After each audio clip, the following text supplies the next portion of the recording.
una propuesta que surge de la Secretaría de Extensión en conjunto con las profesoras Mascaric, Valeria Mascaric y Natalia Lozano, en el marco de una tarea que venimos realizando con alumnos y docentes de SAO, que por acá estaba también Oscar Amaya dándonos su apoyo,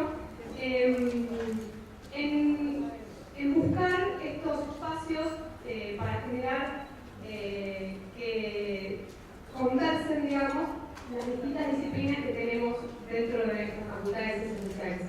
Entonces, aprovechar esta instancia para que ustedes, que son por ahí estudiantes, algunos y otros compañeros y compañeras de la comunidad, que puedan tener una mirada no solamente de su carrera, sino pensar también desde lo que es desde la educación, psicopedagogía, en algunos casos trabajo social, psicología, neurociencia, bueno, distintas disciplinas que atraviesan las distintas carreras.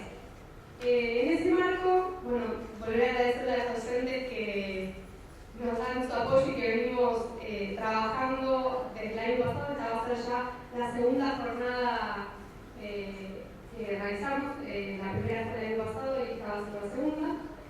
Y en este caso, bueno, a darle la apertura al segundo momento del día, digamos, a la segunda parte, donde vamos a invitar a la licenciada Nancy China a que pase a compartirnos un poco sobre su estudio que trata de validez y confiabilidad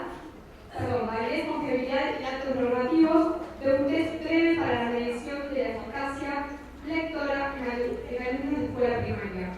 Nancy es licenciada en fonoaudiología de la UBA, especialista en neuropsicología clínica de la misma universidad, doctora en psicología de la Universidad de La Plata, profesora regular adjunta de neurofisiología de la Facultad de Psicología de la UBA, docente de la carrera, tiene un currículum bastante largo, docente de la carrera interdisciplinaria de especialización en neuropsicología clínica, encima los nombres son complicados de leer y pronunciar. Integrante de la unidad de neuropsicología del Hospital Internacional de Agudos Eva Perón. Así que bueno, sin más preámbulo, muchas gracias Nancy por venir y te paso la palabra.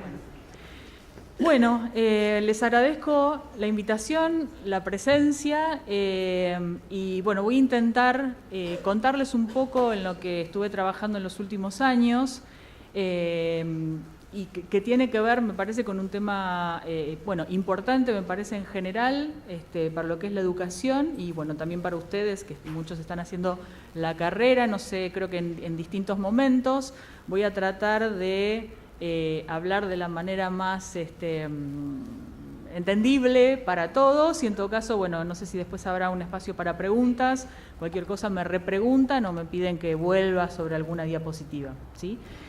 Bueno, el trabajo que yo hice, de hecho me doctoré hace muy poquito con este trabajo, tiene que ver con la evaluación de la lectura en la escuela primaria. Lo que hice fue, digamos, tomar un test ya creado, lo adaptamos, digamos, dentro del equipo en el que trabajo a las particularidades léxico-sintácticas del español, digamos, de Buenos Aires y realizamos los estudios para ver, digamos, si es un test que puede considerarse confiable y válido, porque uno puede tener las mejores intenciones, pero, bueno, a veces, si no se realizan estos estudios, digamos, la interpretación de los resultados y los usos pueden no ser válidos, ¿sí? Voy a mostrar un poco, siempre me gusta dar como una estructura de la exposición, como para que uno se vaya armando como cajoncitos y a partir de la información ir acomodando y que resulte como más digerible toda esta información. Lo que voy a empezar es planteando, digamos, el problema que motivó este trabajo. A partir del planteo del problema voy a desarrollar los objetivos del trabajo, los antecedentes del tema.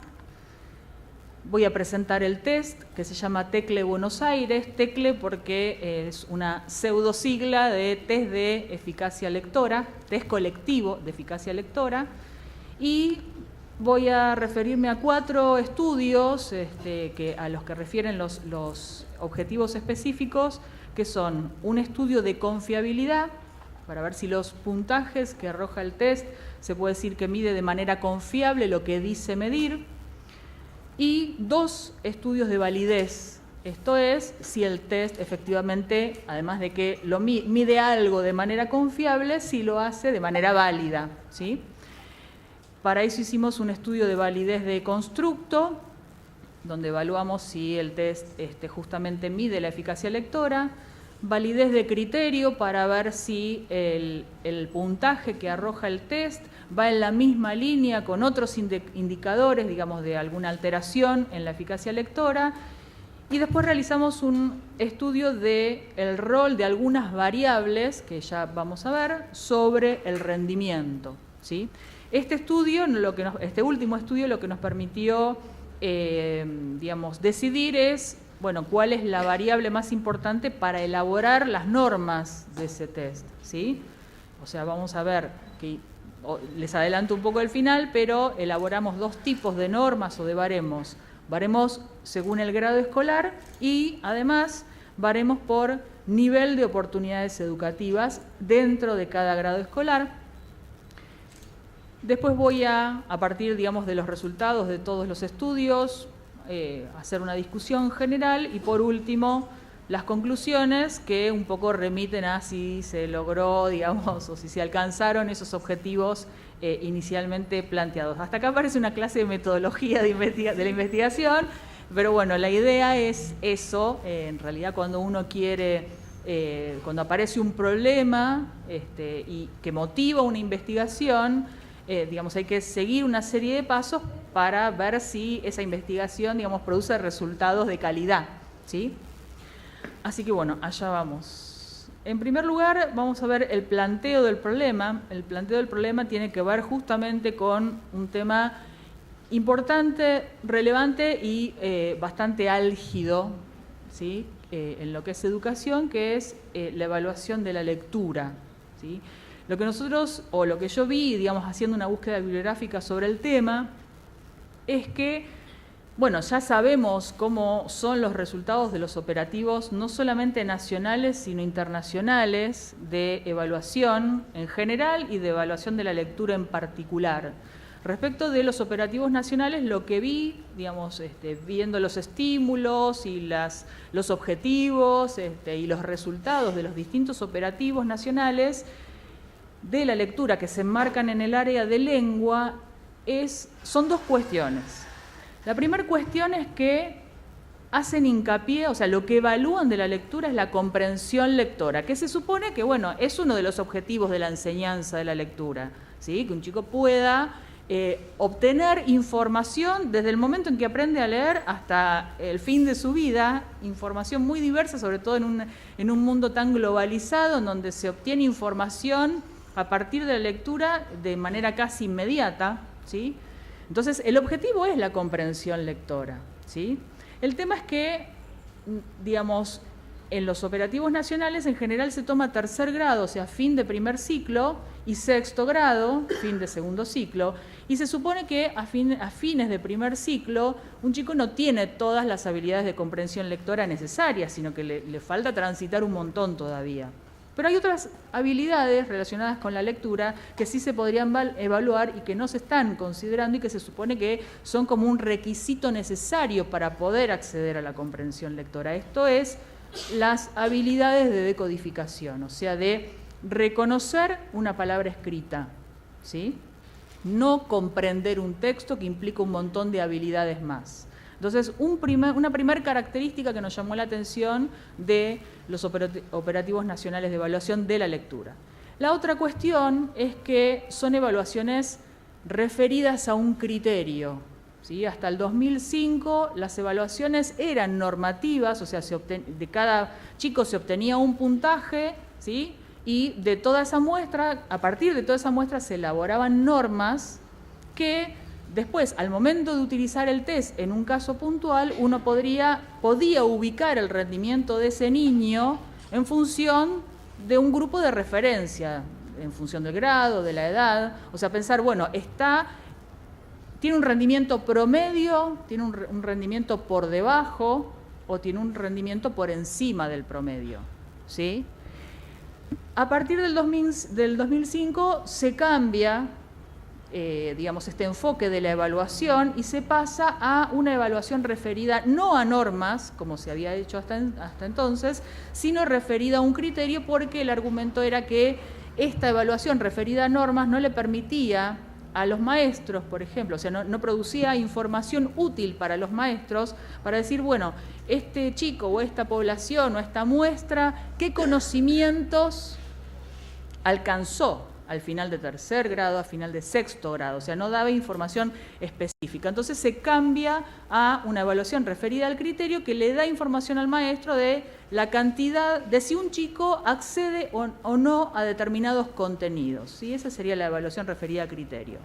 Entonces, bueno, dado este cambio, lo que tenemos es que a partir del 2007 nosotros podemos evaluar a un chico, podemos decir si alcanzó o no alcanzó a adquirir determinado contenido, pero no podemos decir si ese chico presenta una dificultad que nos debe preocupar, que en última instancia podría terminar en una derivación a una instancia clínica, ¿sí? Entonces son estas dos características de los operativos nacionales de evaluación.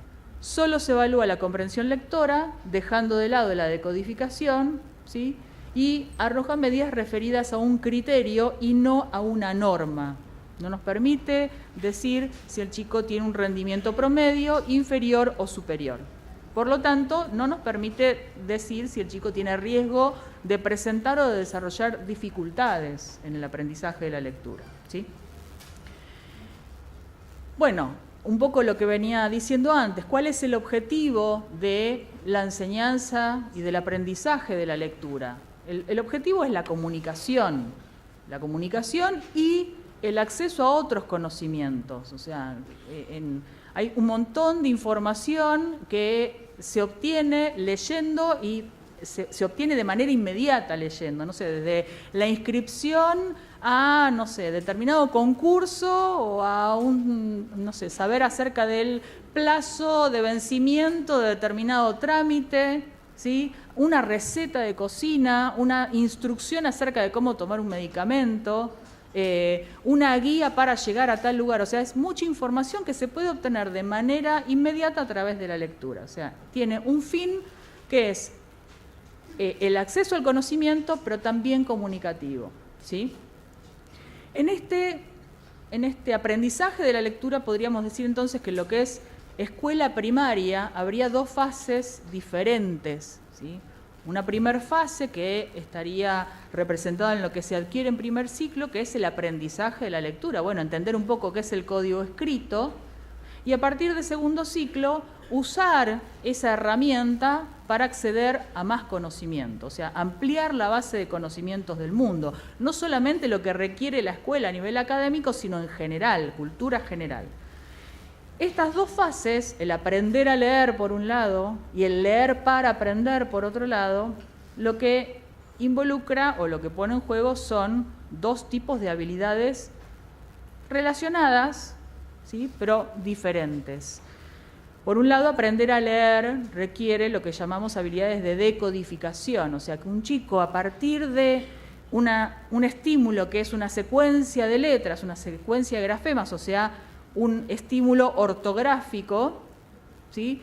Pueda acceder o pueda recuperar de su memoria una palabra que él conoce desde lo oral, o sea, de lo que forma parte de su vocabulario oral. Esto es decodificar. Yo veo una palabra escrita y esa palabra me remite a una palabra que yo tengo almacenada en mi diccionario mental, ¿sí? Entonces, este primer conjunto de habilidades que involucran la decodificación implica transformar los símbolos escritos en lenguaje que el chico conoce, obviamente siempre que tenga un nivel de vocabulario mínimo, ¿sí? Ahora, por otro lado, la comprensión lectora, la comprensión de textos, no termina en la decodificación, sino que hay involucradas otras habilidades más generales, si se quiere. Desde la amplitud del vocabulario, que es una habilidad lingüística general, el conocimiento de las distintas estructuras sintácticas, las distintas formas que yo tengo de plantear, digamos, un mensaje, si lo digo en voz pasiva, si lo digo en voz activa, ¿sí? Un montón de estructuras relacionadas con el lenguaje que no son específicas de la lectura, pero que necesito poder manejar para poder entender un texto. Y además, habilidades generales cognitivas.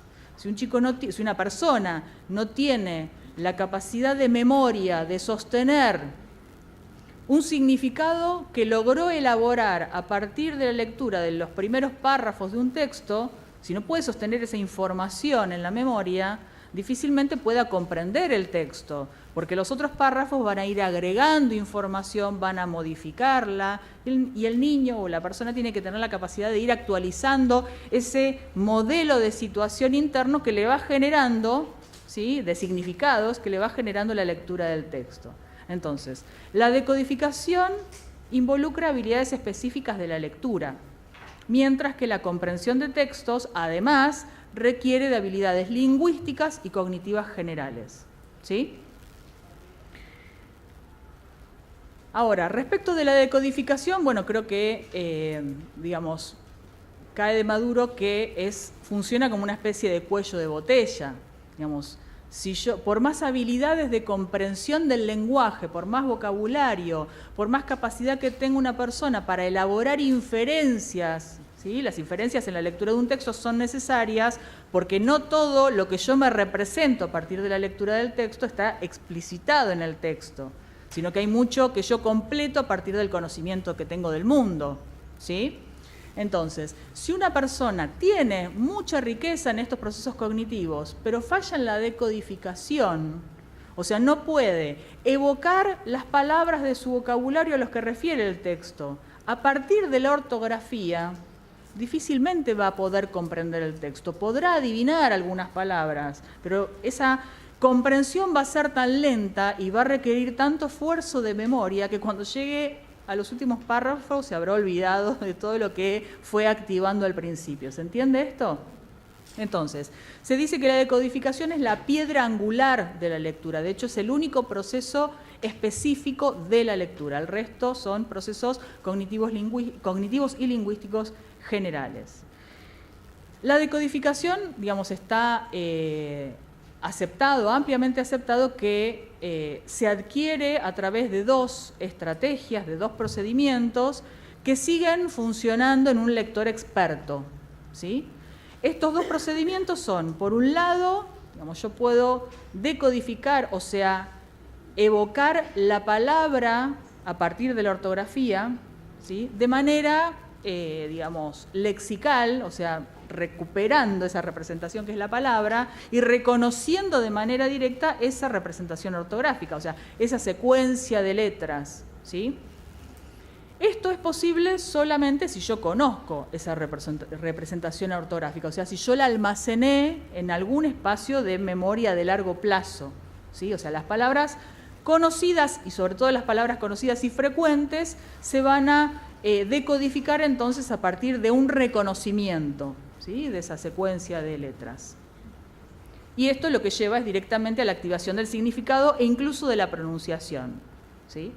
Ahora, cuando un niño está empezando a leer y no hay representaciones ortográficas almacenadas, lo que se usa es, o lo que usa es un procedimiento o una estrategia subléxica, que quiere decir que la información que manipula, ¿sí?, es información que consiste en unidades inferiores a la palabra.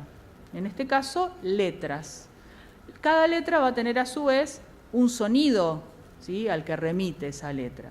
Entonces, estamos trabajando con unidades inferiores al nivel de la palabra, ¿sí? Y esto lo que le permite es adquirir representaciones ortográficas. De hecho, nosotros adultos, lectores expertos, seguimos teniendo la posibilidad de incorporar representaciones ortográficas nuevas, ¿sí? Hay un montón de palabras que antes no existían, no sé, cliquear, qué sé yo, WhatsApp, yo todavía no me queda claro todavía cómo se escribe WhatsApp, o cada vez que tengo que escribir WhatsApp tengo que pensar dónde va la H, si tiene doble S, ¿sí? Porque son más las veces que yo escucho la palabra WhatsApp que yo la veo escrita.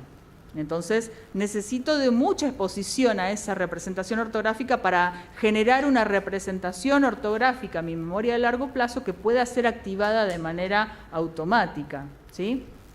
Entonces, esta ruta de las dos, digamos, de los dos procedimientos de decodificación, ¿sí?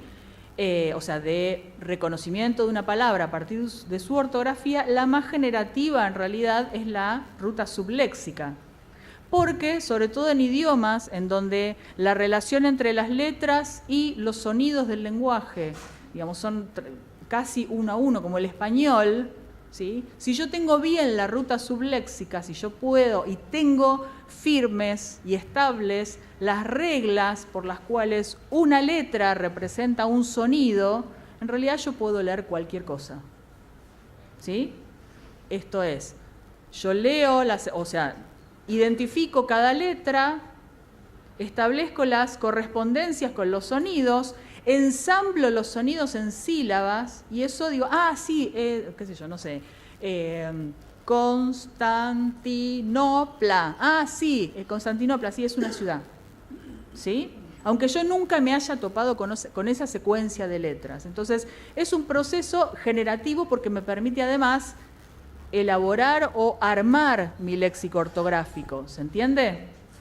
En la medida en que yo puedo unir una secuencia de letras nueva a una representación de una palabra que yo ya conozco, digamos, puedo ir almacenando en un espacio de memoria de largo plazo, digamos, representaciones ortográficas. ¿Se entiende esto? Entonces, estas son las dos estrategias. Una cuestión es que la ruta subléxica, la ruta que llamamos fonológica, también se llama fonológica porque requiere de habilidades de procesamiento de la estructura sonora de las palabras. Para que un chico pueda aprender las reglas por las cuales cada letra tiene un sonido correspondiente, lo que tiene que poder hacer un chico es tener habilidades de conciencia fonológica. ¿Qué quiere decir? Tiene que poder reflexionar de manera consciente acerca de la estructura sonora de la lengua. Los chicos tienen conciencia fonológica. Si yo a un chico le pregunto si papá y mamá son palabras diferentes, si el chico me dice que sí, es que pudo analizar la estructura sonora de las dos palabras, ¿sí? Los chicos pueden diferenciar palabras diferentes. El tema es que la conciencia fonológica tiene llega a un nivel, el nivel, digamos, requerido para adquirir estas reglas es mucho más exigente, que es la conciencia fonémica, o sea, la conciencia de que los sonidos de habla no se articulan de manera aislada, ¿sí? La conciencia de que cuando yo escucho una sílaba, en realidad puede haber un sonido o hasta 5. Por ejemplo, en la palabra transporte, ¿sí? Transport y son todas sílabas que corresponden con un pulso rítmico del habla, ¿sí? Ahora, un chico tiene que poder decir, bueno, T, en realidad hay dos sonidos distintos, T, E, y trans tiene T, R, A, N, S, ¿sí? Los chicos naturalmente, espontáneamente, no tienen esa capacidad. Porque, digamos, la percepción del habla es rítmica. Entonces es un trabajo de abstracción muy difícil el poder diferenciar cada uno de los sonidos, porque en realidad, digamos, si tuviera que hacer una autorreflexión sería más desde el punto de vista articulatorio, ¿no? O sea, T, ¿qué hago para producir el sonido T? ¿Qué hace mi boca para producir el sonido R? ¿Y qué escucho en cada sonido? Esta habilidad de conciencia fonémica requiere de enseñanza explícita. Si no hay un adulto que guíe la atención del niño hacia esos sonidos, a esa descomposición de una sílaba en los sonidos que la componen, el chico espontáneamente no lo va a poder inferir solo, ¿sí? Y es un nivel de conciencia fonológica, la conciencia fonémica, que es fundamental para poder empezar a aprender las reglas de convergencia o de correspondencia entre los grafemas o letras y los sonidos. ¿Se entiende esto? Por eso es tan importante la conciencia fonológica en la adquisición de la lectura. La conciencia fonológica no manipula estímulos escritos. La conciencia fonológica y la conciencia fonémica manipula sonidos, pero es necesario para que después el chico pueda manipular estímulos escritos. ¿Sí? ¿Se entiende esto? Bien, entonces esas son las dos rutas o las dos estrategias disponibles en niños y en adultos para lograr la decodificación. ¿Sí? Hablamos al principio de que en realidad el objetivo de la lectura es comprender textos. ¿Sí? Una visión acerca de la comprensión de textos de Gaff. Él decía que, bueno, se llama visión simple de la lectura, no porque sea simple, sino porque es simple la fórmula. Lo que dice Gaff es que la comprensión lectora, la comprensión de un texto, está influida por dos factores, un poco lo decíamos antes.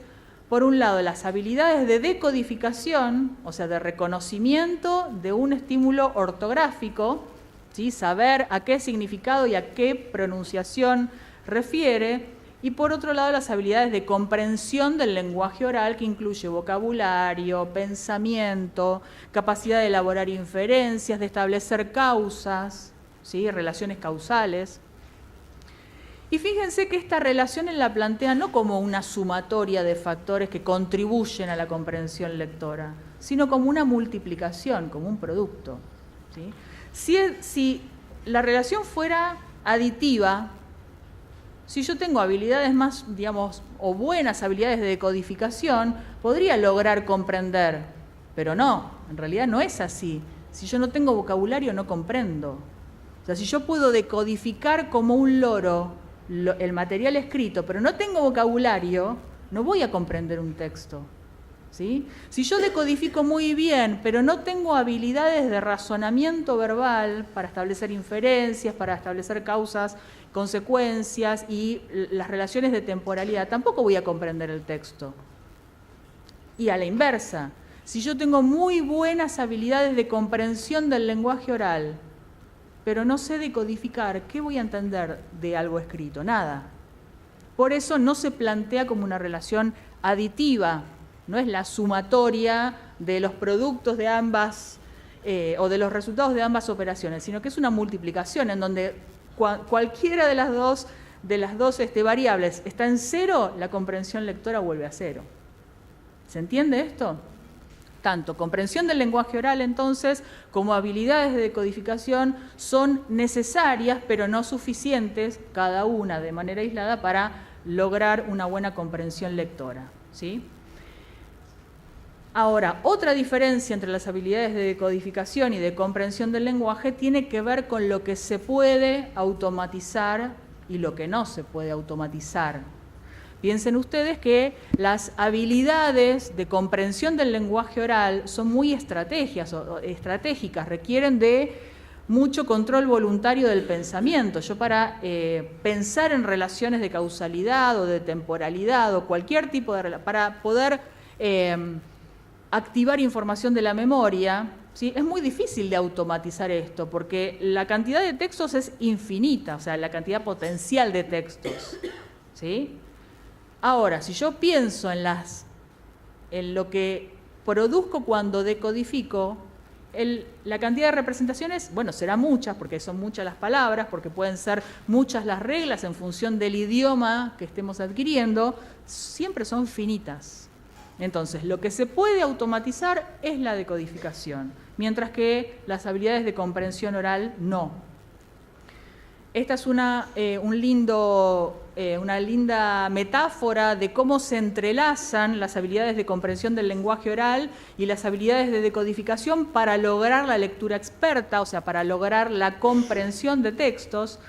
Lo que dice Scarborough es que las primeras, las habilidades de comprensión del lenguaje, que incluyen el conocimiento del mundo, la amplitud de vocabulario, las estructuras del lenguaje, o sea, conocimiento de la gramática, de la morfología, de la sintaxis, de los significados de las palabras, el razonamiento verbal, el poder darme cuenta si un texto se refiere, digamos, lo que dice un texto es una metáfora o lo tengo que interpretar de manera literal, y también el conocimiento que yo tengo sobre los usos del lenguaje escrito, ¿sí? ¿Para qué sirve una carta escrita? ¿Para qué sirve una receta de cocina? ¿Para qué sirve un informe, ¿sí?, de un trabajo? El conocimiento de esos usos, ¿sí?, se van volviendo cada vez más estratégicos, esas habilidades. O sea, van a requerir de un esfuerzo consciente. Yo tengo que poder poner mis recursos atencionales al servicio de esas habilidades. Mientras que las habilidades de reconocimiento de palabras, ya sea porque las reconozco de manera automática, la ortografía, porque conozco esa ortografía, o porque necesito hacer o poner en juego la estrategia más fonológica de convertir letra a sonido, ¿sí?, esas habilidades se vuelven cada vez más automáticas. ¿Qué quiere decir o cuál es el beneficio de que las habilidades de decodificación se automaticen? El beneficio es que toda la atención o todos los recursos cognitivos van a poder estar al servicio de las habilidades que no se pueden automatizar. Esto es, las habilidades de elaborar inferencias, de razonar a partir del lenguaje escrito. ¿Sí? Entonces, habilidades de comprensión del lenguaje cada vez más estratégicas en la medida en que nos vamos haciendo más lectores más expertos, y habilidades de decodificación cada vez más automatizadas, con el beneficio de poder liberar recursos atencionales y recursos de procesamiento a las primeras que nombramos. ¿Sí? Entonces, ya planteamos el problema. En realidad hice como un poco de marco teórico en el medio, pero ¿cuál era el problema inicial? El problema inicial era que no hay herramientas, sobre todo herramientas breves, herramientas de screening, que nos permitan determinar cuál es el nivel de lectura de los chicos en primaria. ¿Por qué? Porque los operativos nacionales de educación apuntan a la comprensión lectora, dejando de lado la decodificación. Obviamente, si un chico decodifica mal, va a comprender mal, pero en el medio me perdí de un montón de información. ¿Por qué no comprende? ¿Sí? Entonces, el problema era ese. Las evaluaciones apuntan a la comprensión y, por otro lado, no están referidas a una norma, sino a un criterio, qué sé yo. Conoce determinadas estructuras, conoce determinadas reglas, en realidad no, porque no apuntan a la decodificación, pero bueno, puede elaborar inferencias y en realidad no me permiten decir, bueno, esto que el chico logró, ¿está dentro de la norma o el rendimiento es inferior o superior? ¿Sí? Bueno, los objetivos entonces del trabajo de investigación que yo hice fue justamente poder contribuir con una herramienta de evaluación de la lectura, en realidad lo llamamos eficacia lectora y después vamos a ver bien por qué, una herramienta que sea breve, ¿sí?, que no dé información muy detallada acerca de los procesos cognitivos conservados y alterados en un niño, sino que me dé un pantallazo general del nivel de lectura que alcanzan los chicos. Una herramienta que sea económica, que sea breve, que se pueda aplicar sin mucho conocimiento, sin mucha formación en técnicas de evaluación, y que le sirva a los maestros para saber, bueno, con qué cuenta, ¿sí?, y en qué cosas tiene que por ahí fortalecer un poco las estrategias de enseñanza de la lectura, ¿sí? Eso como objetivo general.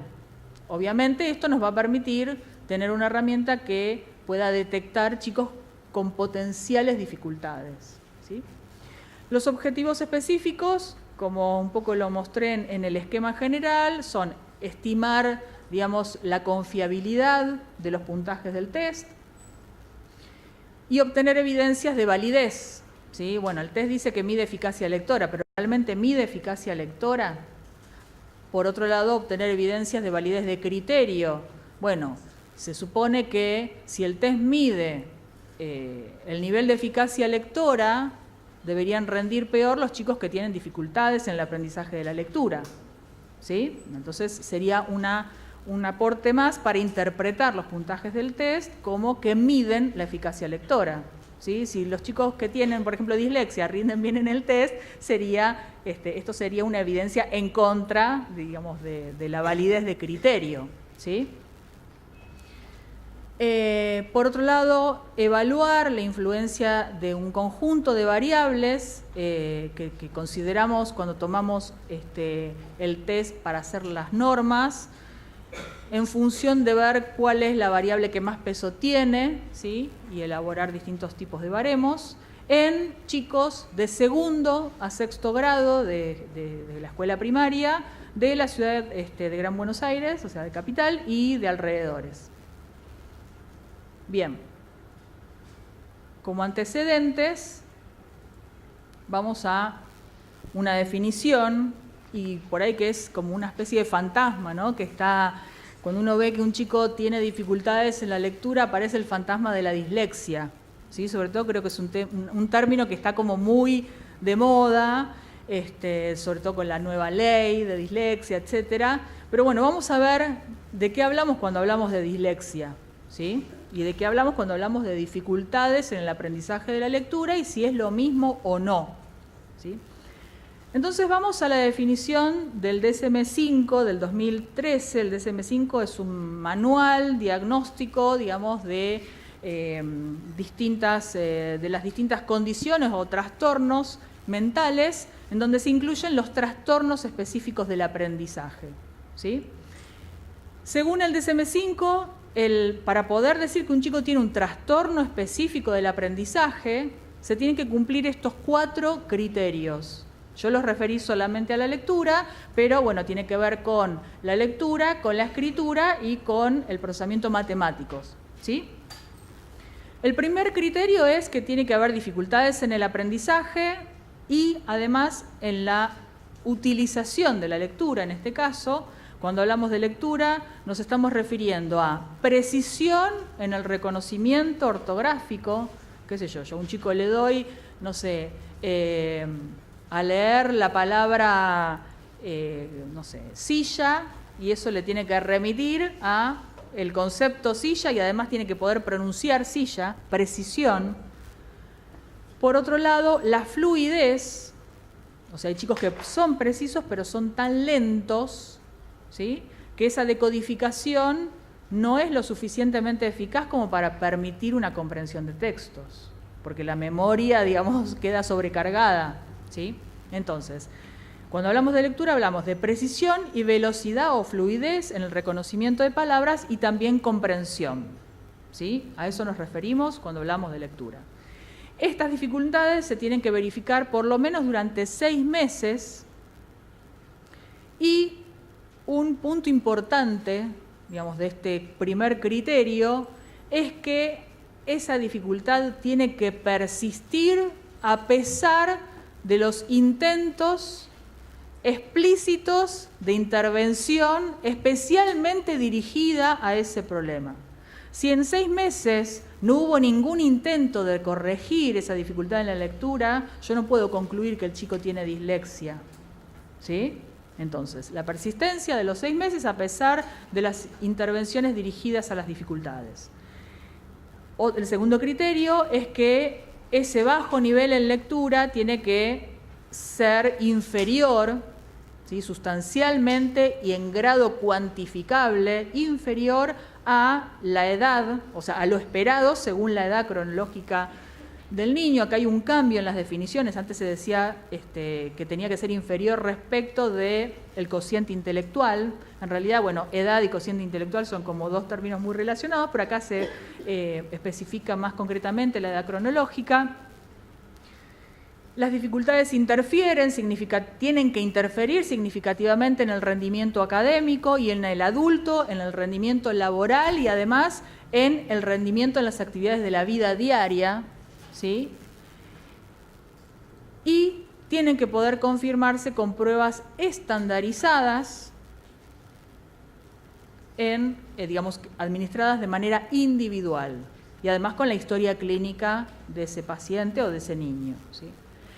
Estas dificultades van a aparecer en la edad escolar, pero pueden no manifestarse totalmente, sino hasta el momento en que la tarea excede, o las demandas de la tarea exceden las capacidades limitadas del niño. O sea que por ahí, en un trastorno que es leve, por ahí el chico no manifiesta dificultades en la escuela primaria, sino en segundo ciclo o en la secundaria según el trabajo que tenga, ¿sí? Y por otro lado, lo último, digamos, como aparecen todas las definiciones de los trastornos, digamos, son los criterios de exclusión. O sea, esta dificultad no se tiene que explicar ni por otros trastornos intelectuales más generales, ni por disminución a nivel sensorial, auditiva o visual no corregida, o por alteraciones conductuales, psiquiátricas, etc. Tampoco se tiene que explicar por adversidad psicosocial, o sea, por, digamos, vivir en un entorno de crianza, digamos, bajo o con bajo nivel de oportunidades, porque otro criterio es que el chico tiene que poder manejar el idioma en el que se le está enseñando a leer y escribir, y tampoco se explica el trastorno específico del aprendizaje por malas estrategias o estrategias inadecuadas de enseñanza, ¿sí? Acá estamos hablando de dislexia. No cualquier dificultad en el aprendizaje de la lectura es una dislexia, ¿sí? La Asociación Internacional de la Dislexia, 10 años antes, en realidad ya fue más específica en cuanto a la definición del trastorno y lo define como un trastorno específico del aprendizaje de origen neurobiológico, ¿sí? Digamos, no siempre se puede acceder a un estudio neurobiológico, pero la hipótesis es que el origen de la dislexia es neurobiológico, que afecta la precisión y o la fluidez en el reconocimiento de las palabras escritas, el uso de la ortografía. Un chico, digamos, que no puede almacenar representaciones ortográficas para la lectura, probablemente cometa errores en la escritura también, ¿sí? Y la decodificación, debida, acá hay, ya se plantea una hipótesis acerca del origen cognitivo de la dislexia, que es que se debe a un déficit en el procesamiento fonológico o en las representaciones fonológicas. O sea, la causa de la dislexia se plantea como un déficit en un componente del lenguaje oral, porque el procesamiento fonológico, o sea, el procesamiento de la estructura sonora de las palabras, es una habilidad del lenguaje oral. El tema es que para el uso del lenguaje oral, las limitaciones del niño le alcanzan para comunicarse. Pero cuando tiene que poner el procesamiento al servicio de la segmentación de cada uno de los sonidos de habla, o sea, la conciencia fonémica, necesario para poder establecer las reglas, ¿sí?, de correspondencia entre las letras y los sonidos de habla, ese procesamiento es muy exigente. Y ahí es donde falla la dislexia, digamos, los chicos con dislexia. Entonces, déficit fonológico que resulta inesperado en función de otras habilidades cognitivas, en general, digamos, si bien puede haber comorbilidad de dislexia con otras, por ejemplo, con alteraciones atencionales o con dificultades en el aprendizaje de las matemáticas, digamos, no necesariamente se da esta comorbilidad. Y también es inesperado el déficit fonológico en relación con la enseñanza, ¿sí? O sea, un chico con factores neurobiológicos que favorecen la aparición de la dislexia, en donde se verifica un déficit en el procesamiento de las representaciones fonológicas al nivel de la conciencia fonémica, por más que yo le enseñe con una estrategia adecuada, siempre va a mostrar dificultades, ¿sí? Lo que no significa que la dislexia no se puede tratar, ¿sí?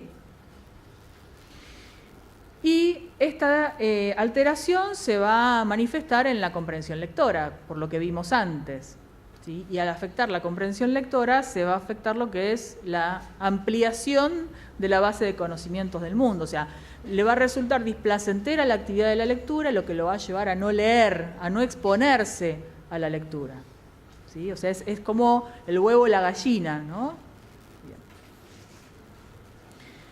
Bueno, este es un cuadro que abarca más que la dislexia, abarca más que los trastornos específicos del aprendizaje.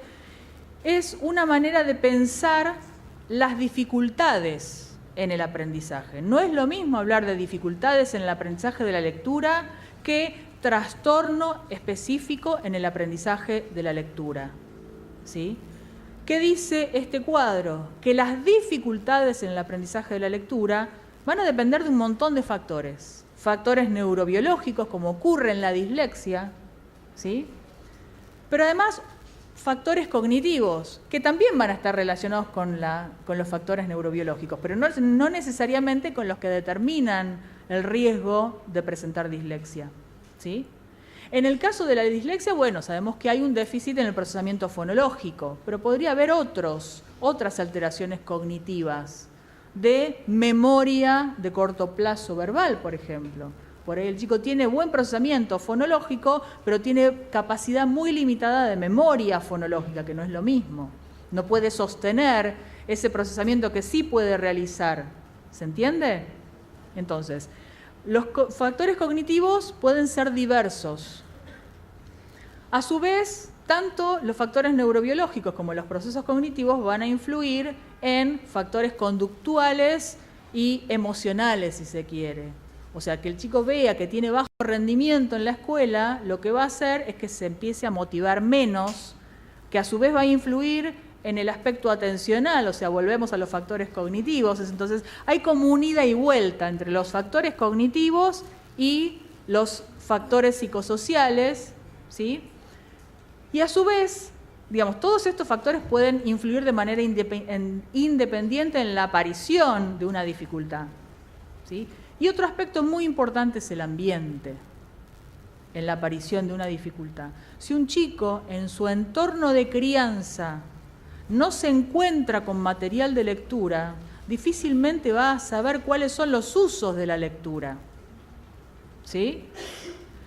Entonces, por un lado, el nivel socioeconómico, cultural, además de la alimentación, ¿sí? Cuestiones más básicas, forman parte de los factores ambientales que pueden incidir en la aparición de una dificultad en el aprendizaje de la lectura. Pero también dentro del ambiente está la escuela, ¿sí?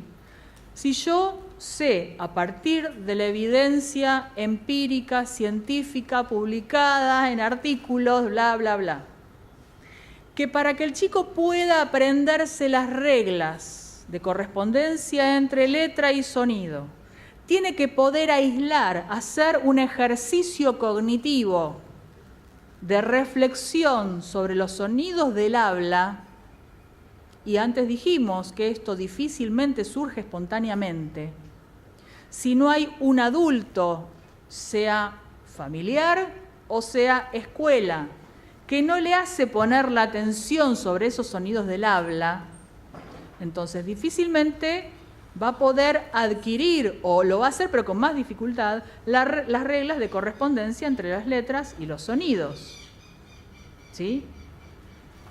Entonces, nivel socioeconómico-cultural del entorno de crianza, escolarización, y otro factor ambiental importante es la intervención. Digamos, yo, en general, digamos, los pacientes que llegan a los consultorios fonoaudiológicos, psicopedagógicos, no vienen con un estudio neurobiológico o un estudio cognitivo detallado, ¿sí? Viene con la dificultad a nivel del rendimiento académico, ¿sí? En ese caso, la intervención puede modificar el rendimiento académico, o sea, actúa como factor ambiental, ¿sí? Si en la escuela no se le enseñó al chico a poner la atención en los sonidos del habla, digamos, bueno, en el consultorio puede acceder a esa información, ¿sí? Y de esa manera contar con lo mínimo necesario para adquirir el principio alfabético, esto es, cada letra se corresponde con un sonido, cada sonido forma parte de una sílaba que el niño tiene que poder aislar, ¿sí? Entonces, todos esos factores van a determinar si va a existir o no una dificultad en el aprendizaje de la lectura, ¿sí? Ahora, no todas las dificultades son dislexia. La dislexia es un déficit de origen neurobiológico debido a representaciones fonológicas débiles, ¿sí? Pero el chico puede no acceder a la lectura por otras razones, ¿sí? Todas van a interactuar, pero además de manera independiente, cada una tiene su peso. ¿Se entiende? El tema es, bueno, ¿es tan importante conocer el nombre y el apellido de la condición por la cual el niño no accede a la lectoescritura? ¿O nos tiene que bastar con saber que no está accediendo? ¿Se entiende esto? O sea, ¿solo merecen el diagnóstico y por lo tanto el tratamiento aquellos niños que cumplen con los criterios de dislexia? ¿O en realidad todos? ¿Sí? Bueno. Entonces, hablamos de la dislexia, hablamos de las cuestiones, de otras situaciones en donde el chico puede presentar dificultades en la adquisición de la lectura y tenemos que hablar de, bueno, cómo se identifican esas dificultades, ¿sí? Esta identificación, en general, ha seguido como dos modelos. Tradicionalmente, la identificación de las dificultades en el aprendizaje de la lectura apuntaba más a la idea de dislexia. Y ese modelo tradicional se basa en, justamente, ¿se acuerdan? En la definición del DSM-5, que se hablaba de lo inesperado del bajo rendimiento en lectura en función de su edad cronológica, ¿sí? O sea, un chico no llega al nivel de lectura esperado para su edad. Antes, en las definiciones del DSM-4, del DSM-3, se hablaba de cociente intelectual, ¿sí? ¿Cuál es el problema con este modelo? Con la idea de focalizar en el carácter inesperado, que hay chicos que van a tener dificultades en la lectura y además van a tener una edad mental o un cociente intelectual inferior respecto de su edad cronológica, ¿sí? Entonces, ese carácter inesperado lo que hace es que uno tenga que esperar. ¿Qué quiere decir esperar? Esperar a que aparezca el déficit. Ese déficit, si es muy leve, pueden pasar años. O sea, se va a manifestar solo cuando las demandas de la tarea excedan las capacidades limitadas del niño, ¿sí? Entonces, ese primer modelo de discrepancia entre el cociente intelectual o la edad y el rendimiento en lectura, lo que, digamos, resulta es en una pérdida de tiempo, ¿sí? Porque yo no me agarro de un indicio, sino que espero a cumplir los 4 criterios del DSM-5 para diagnosticar y a partir del diagnóstico intervenir. Ese es el modelo tradicional que por suerte en algunos países ya se está abandonando. El modelo que se está tomando ahora es un modelo basado en la respuesta a la instrucción, o sea, a la enseñanza o intervención. Se llama, digamos, Response to Instruction Intervention, por eso se los conoce como modelos RTI. En estos modelos el enfoque es totalmente diferente, ¿sí? No se basa en el carácter inesperado del déficit, sino en que si el niño responde o no a la enseñanza y a la intervención. Entonces, primer paso, se enseña a leer con métodos probadamente eficaces, ¿sí? A toda la población, a todo un aula, a todo un distrito, como quieran llamarlo, ¿sí? Se utilizan entonces estas estrategias que se sabe que funcionan en la mayoría de los niños y se ve a partir de una evaluación global con una herramienta de screening, quienes presentan bajo rendimiento. Aquellos que presentan bajo rendimiento en esa prueba de screening, ¿sí? Se los, digamos, el diagnóstico que reciben no es ni de dislexia ni de dificultades en la adquisición de la lectura, sino que el diagnóstico o la etiqueta sería riesgo, nada más. En esos niños con riesgo, lo que plantea el modelo es que la escuela, o sea, dentro de la escuela, esos niños reciban una enseñanza más personalizada, no individual, sino que en grupos de 3, 5, sí. Perdón, consulta. ¿Eso lo hacen todas las escuelas para ubicar entonces a los chicos aula A, aula B, en el rendimiento? En la Argentina no. No. En la Argentina, Los niños pasan de primero a segundo grado sin saber leer, ¿no? Es más, algunos llegan a tercer grado sin saber leer. O tercer grado leen mayúscula imprenta. ¿Y eso lo hacen en todas las escuelas o escuelas? No, esto acá no se hace. Les voy aclarando el panorama. En donde, por ejemplo, en donde se hace de manera más generalizada es en algunos estados en Estados Unidos, no en todos. Pero es un modelo, digamos, que es constantemente sometido a prueba.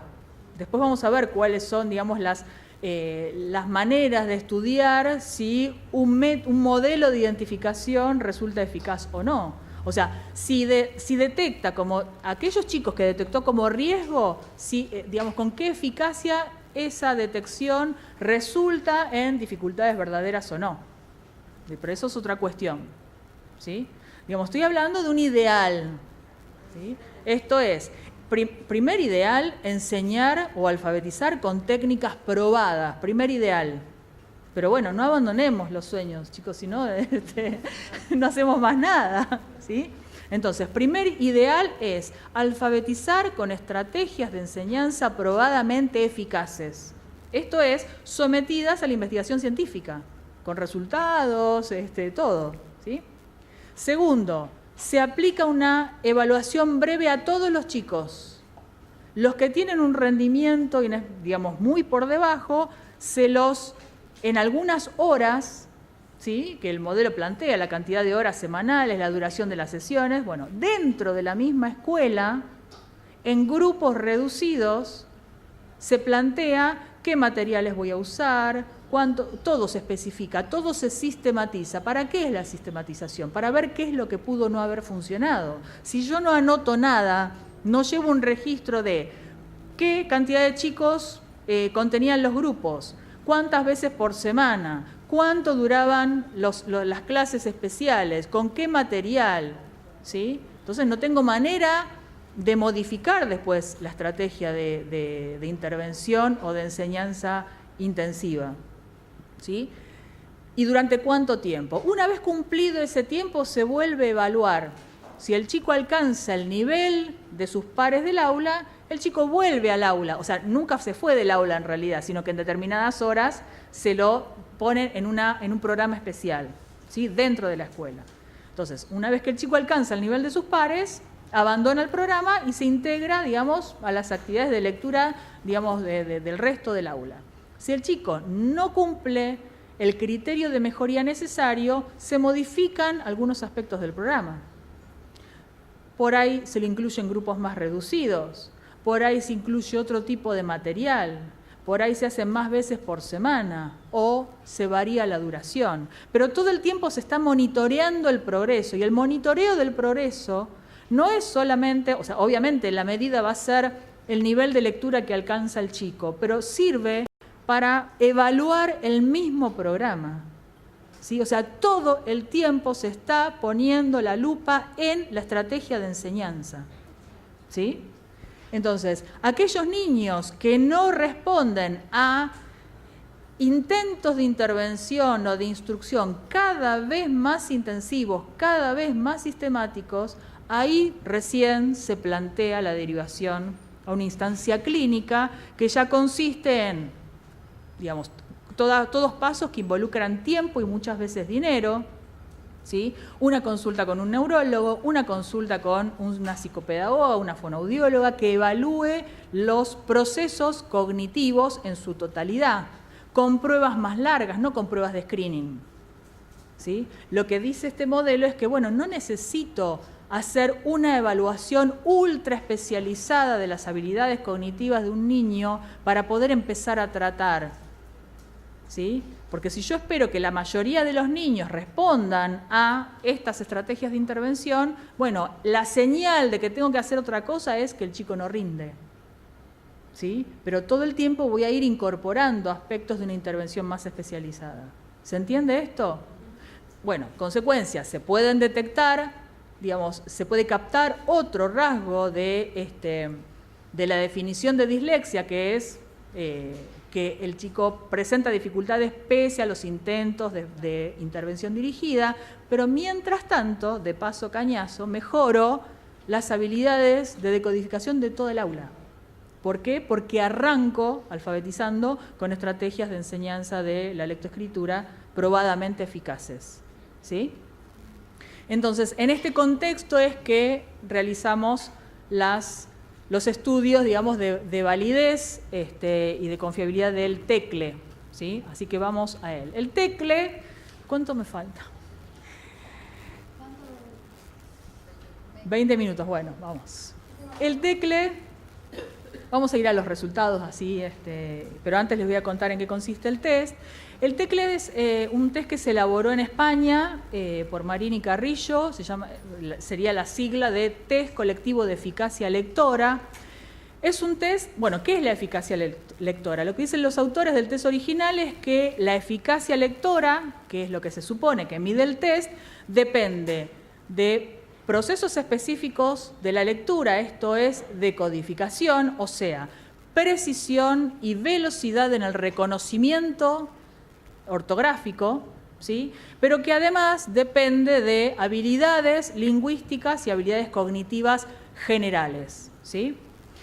Es un test de lápiz y papel, es un test de velocidad y de ejecución máxima. Lo que tiene que hacer el niño es en 5 minutos completar la mayor cantidad posible de ítems. Por eso es un test de ejecución máxima, porque tiene que hacer lo mejor que pueda, y de velocidad porque, digamos, tiene que no detenerse mucho en cada estímulo. De hecho, los estímulos son relativamente fáciles. Esta es la característica que tienen los test de velocidad, que yo quiero ver, digamos, si yo quiero incluir el componente de velocidad, no puedo poner ítems muy difíciles. Además, no se olviden que es un test de screening, o sea que da una idea global del nivel de lectura del chico. No me da información a ver si conoce tal regla o no la conoce, si puede inferir o si no puede inferir a partir de la información escrita, bla, bla, bla. Es un test que se puede tomar de manera colectiva, esto es lo que es muy interesante del test, y obviamente de manera individual. Consiste en 64 ítems. Cada ítem está encabezado por una oración a la que le falta la última palabra para ser coherente, ¿sí? Tu pelota es de color, el caballo tenía la pata, ¿sí?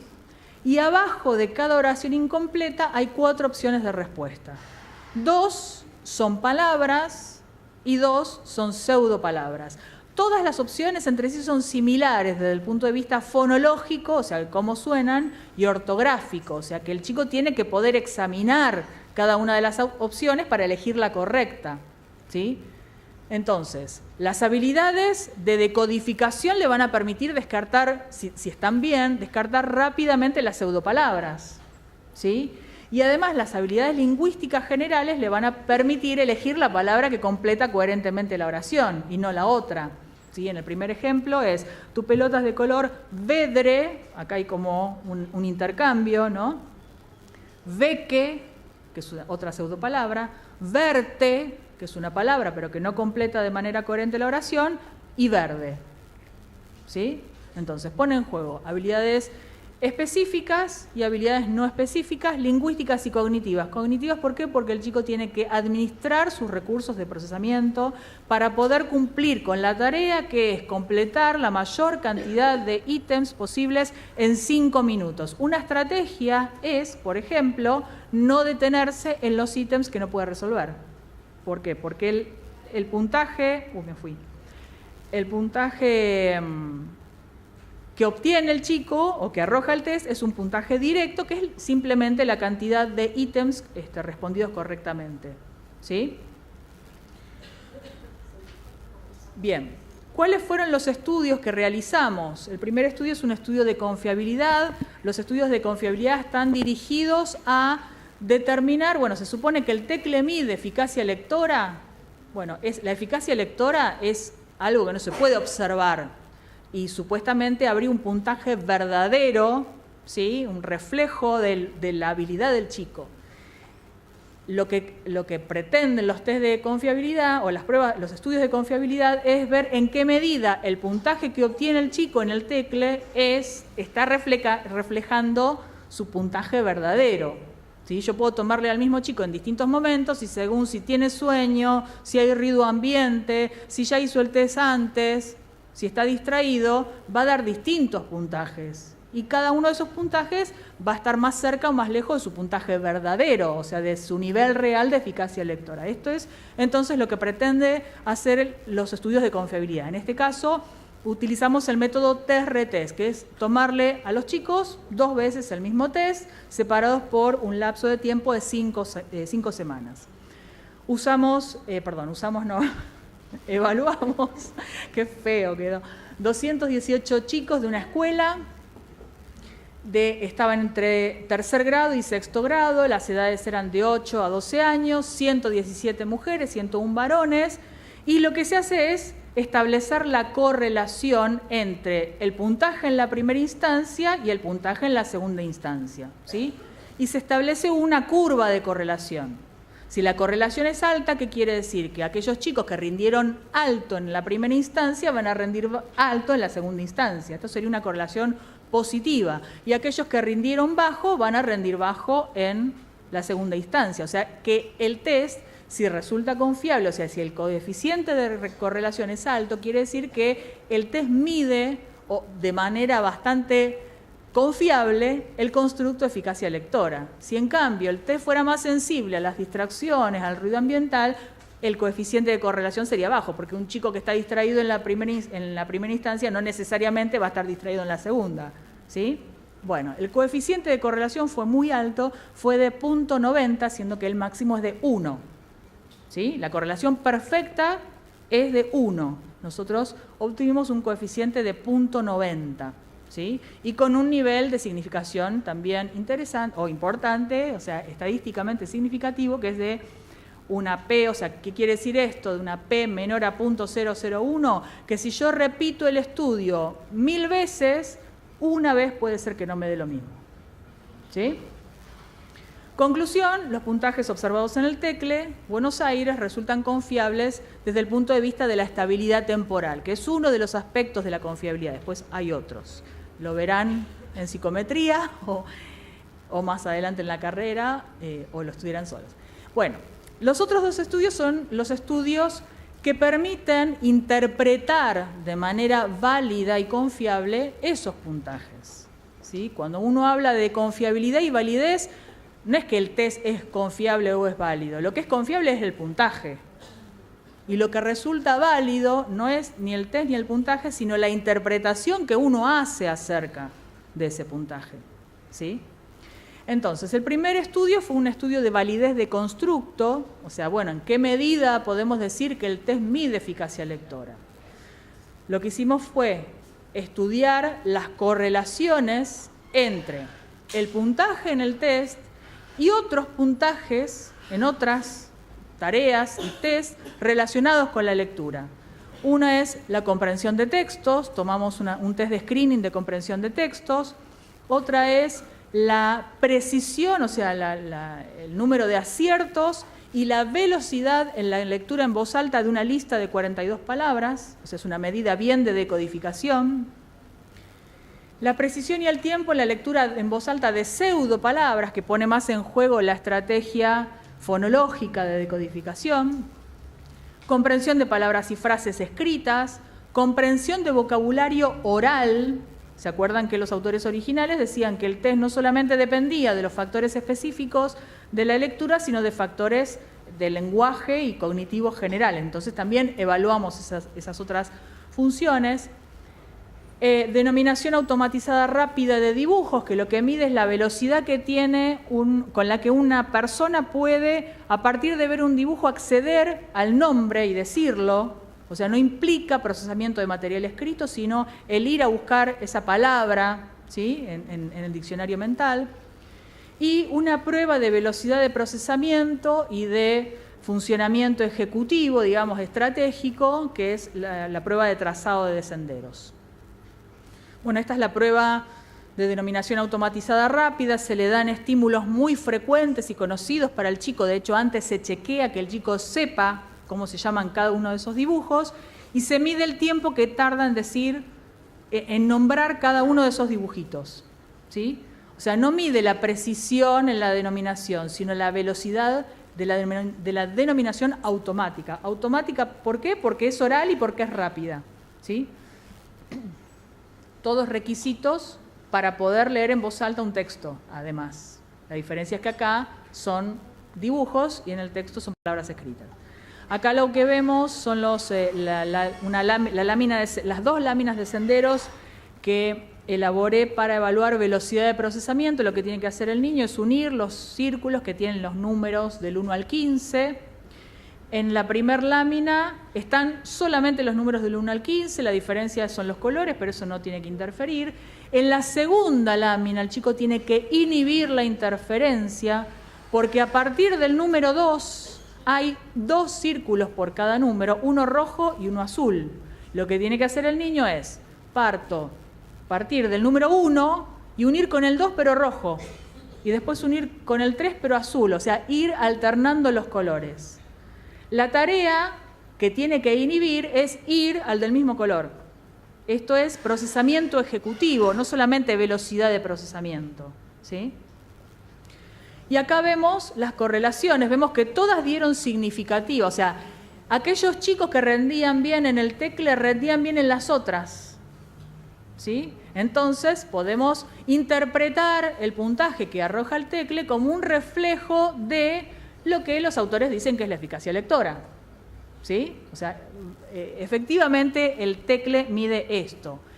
El tema es que si bien todas son asociaciones significativas, uno puede establecer una diferencia, ¿ven donde dice coeficiente tau b? Eso marca la fuerza de la relación. Todas son significativas, pero algunas asociaciones son más fuertes que otras.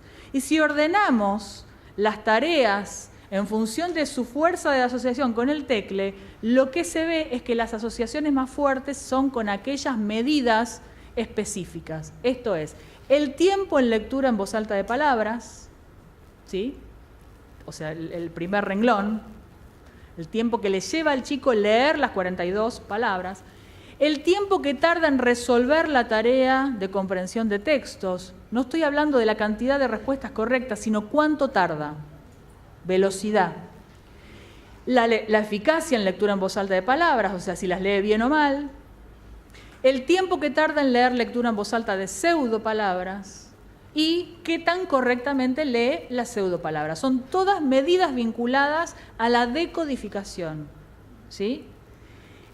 Siguiendo, digamos, asociaciones un poco más débiles, aunque todas significativas, como dije al principio, tienen que ver con la velocidad de acceso a esa palabra, ¿sí? que es lo que medía la denominación automatizada rápida, que también responde a la tarea de comprensión de textos, ¿sí?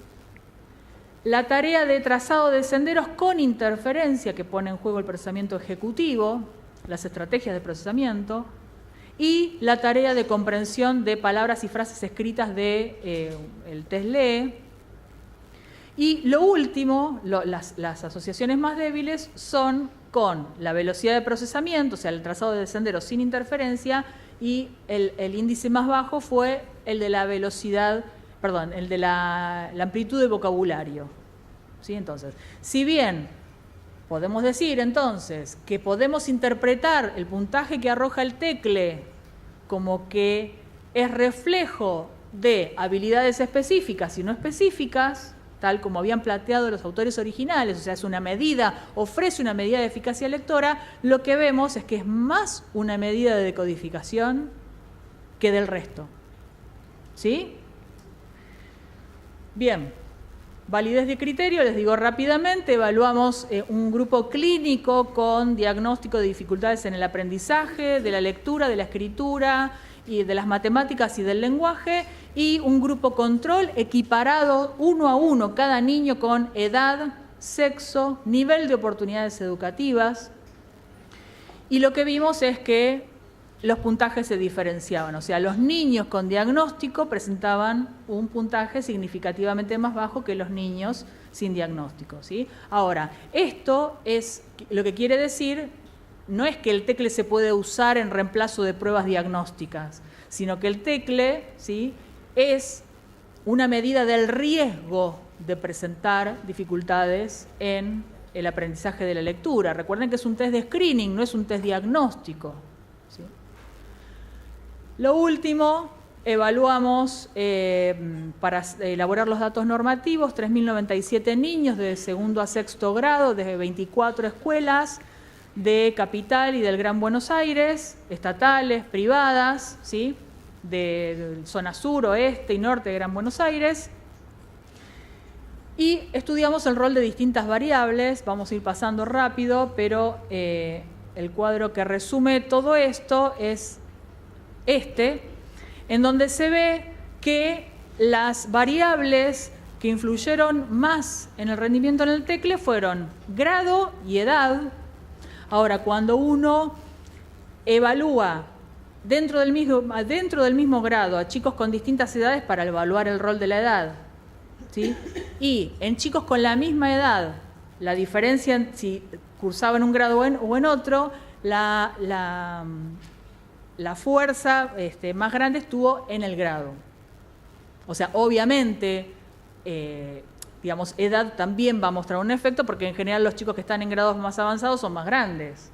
Entonces ahí uno no sabe bien cuál de las dos variables está jugando más. Por eso hicimos, bueno, para cada grado evaluamos las distintas edades de ese grado y para cada edad los distintos grados, y lo que vimos es que es más fuerte la influencia del grado, y la otra variable que influyó mucho es el nivel de oportunidades educativas. Entonces, consecuencia, elaboramos los baremos en función del grado escolar.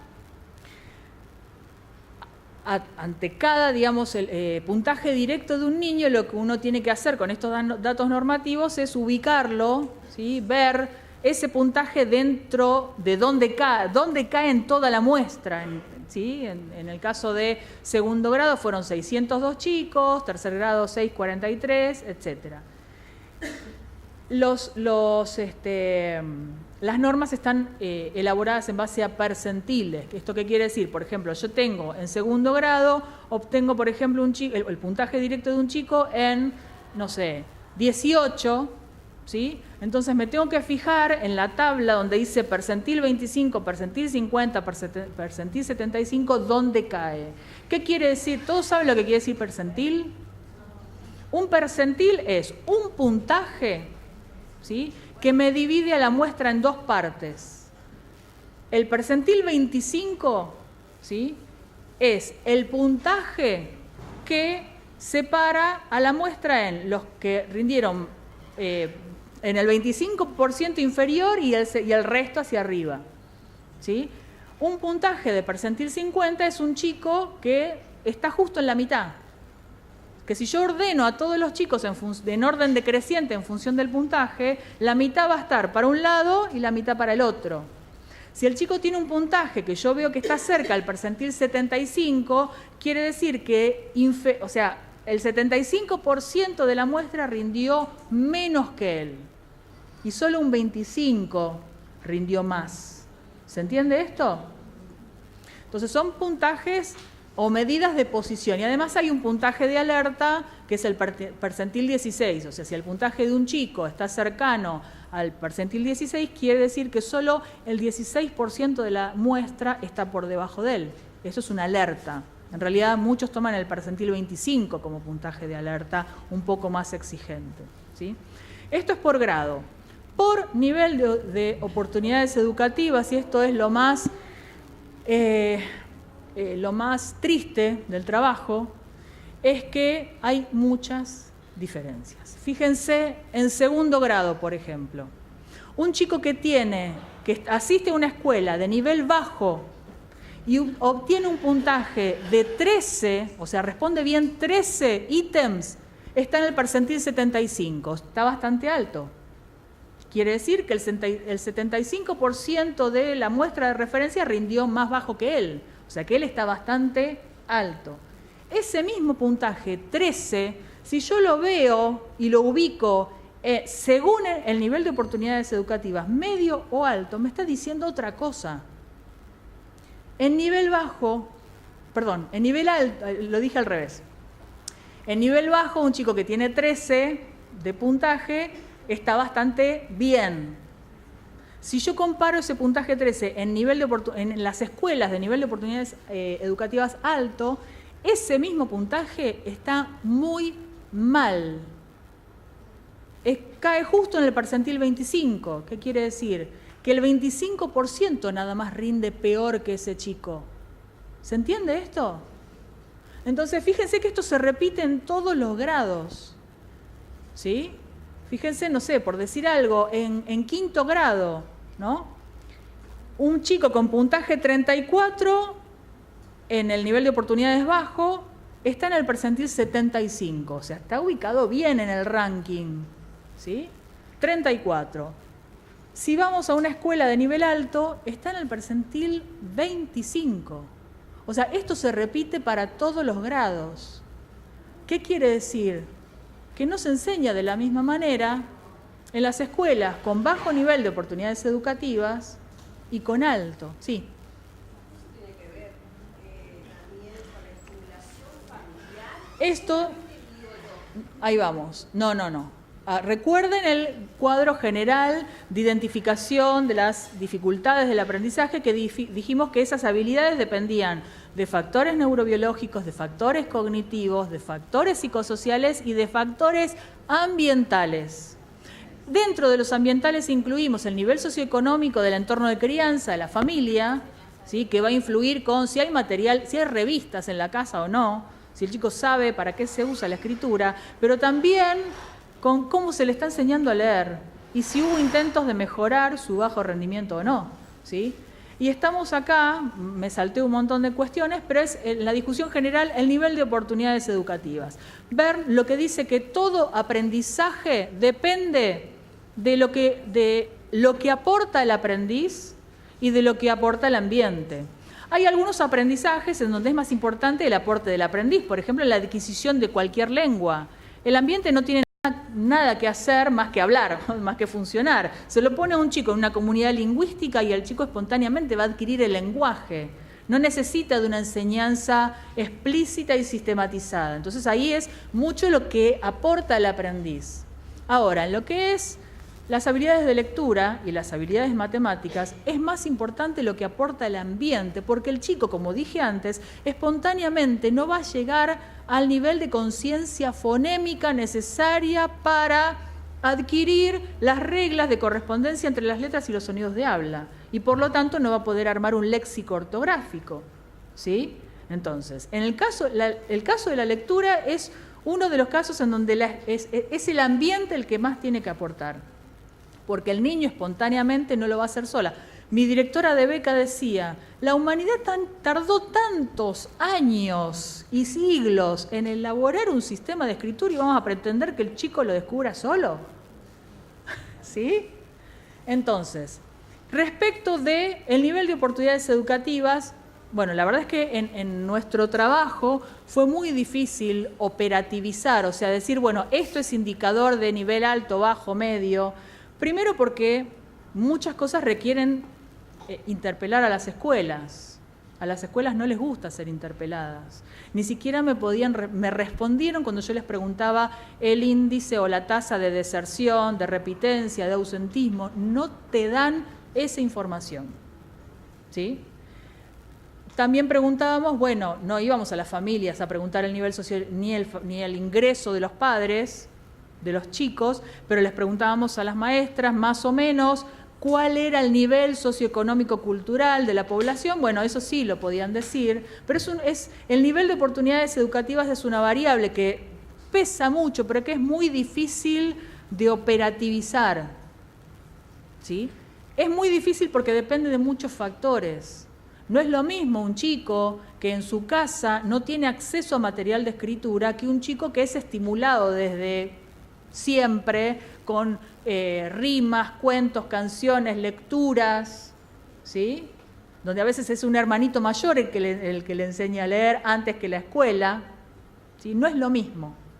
Tampoco es lo mismo un chico que va a una escuela en donde se hace hincapié en las actividades de lectura y en donde se alfabetiza con técnicas probadamente eficaces. Nos ha tocado, les estaba comentando a las chicas, para los datos normativos, evaluamos una escuela parroquial de Luis Guillón, una escuela en donde la población es de bajos recursos, pero que les alcanza para pagar la microcuota de cooperadora, ¿sí?, que tiene el interés mínimo de, por ejemplo, que se reflejan que se instalan carpas los días previos a la inscripción, pero el nivel de ingresos o el nivel de la cantidad de material de lectura que hay en las casas es el mismo que en la escuela o en las familias que van a las escuelas estatales, ¿sí? Ahora, la cabeza de la conducción de esa escuela era increíble. Yo salí de segundo grado con el cronómetro en la mano, mirando la respuesta de los chicos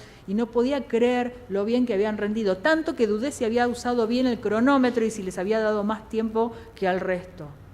Pero es una escuela en donde la cooperadora, por ejemplo, reunió los fondos a través de distintas estrategias para poder comprar los libros, un libro, digamos, que se utiliza, que elaboró Valeria Busamra, para lo que es la mejoría de la comprensión de textos. O sea, es una directora que sabe o que piensa, que opina que la lectura les va a permitir dar el paso a los chicos, ¿sí?